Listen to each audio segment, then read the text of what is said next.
Hello Internet, my name is Steven, and this is the 8th video in my series called Introduction to CodeIgniter.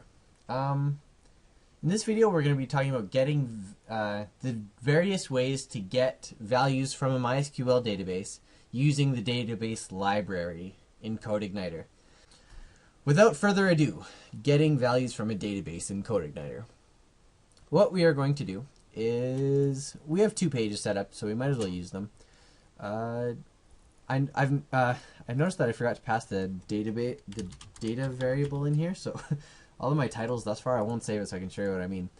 All of the title for the about page has been like the default HTML like redirect that it sends it to, so I'll save this and that should fix that problem. There we go. Okay, so we are good to go. Alright, so the first thing we want to do is create a new function in our site controller. We'll call it getValues. We want to load a model. Just load model. And we will load the model. We're about to create this model, by the way. Just call it get_db or something like that. That'll work. Now we'll go ahead and create the model. Go to new file, get_db.php. Open it up and open up our PHP tags. Class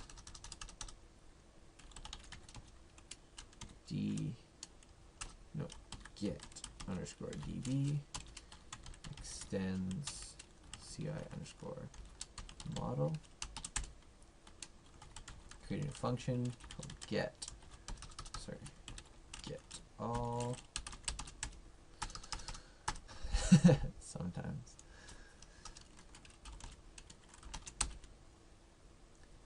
And here we are going to use some of the functions in the library class.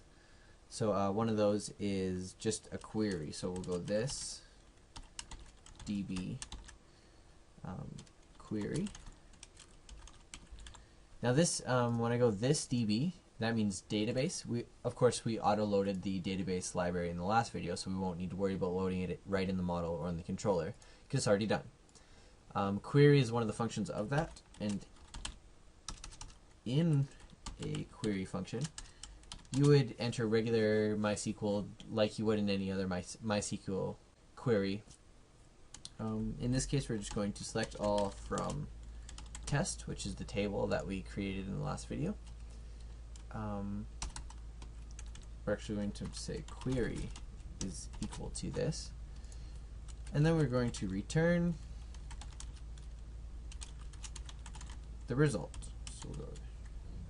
Okay, what result does is it returns from this string, it converts it into a readable, into an array, similarly to how MySQL fetch a sock, or however you pronounce it, would do.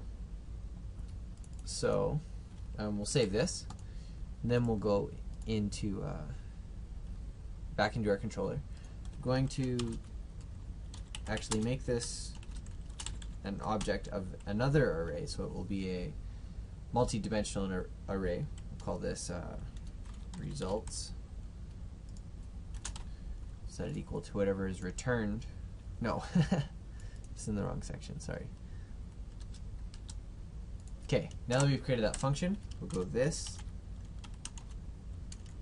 get_db and then get all, which is the function of that controller that we just created. Okay, now in here, create this. Now here's where we do it.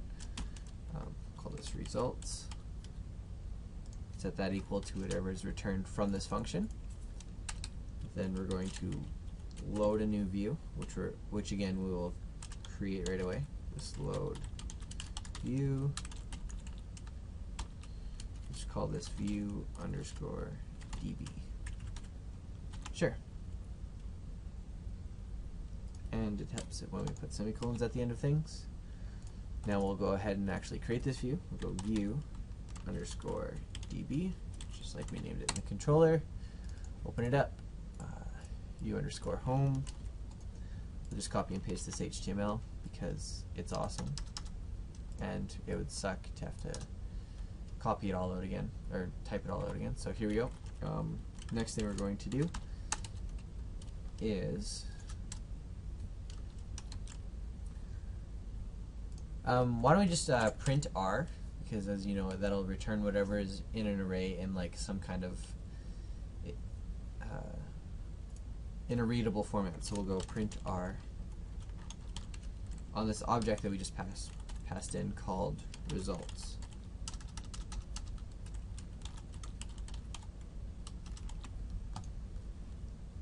Okay, so now if we look at this,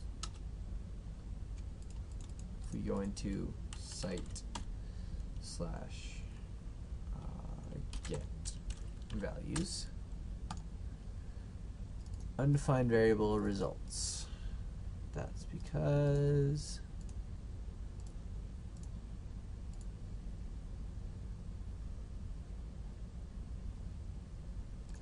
we need to actually pass in the data array into the view. So that should fix the problem, and away we go. So as you can see in the last video, the ID of 1 returns the name of Stephen, and the ID of 2 returns the name of Alex. So a little bit left we have to do to actually take this and make it HTML compatible. We'll just do a simple for each statement. We'll go for each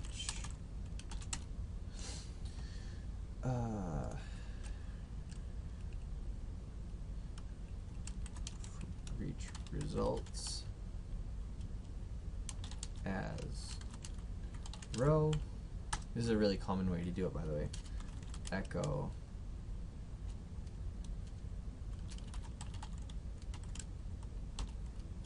ID, which is the name of the actual field in the MySQL database.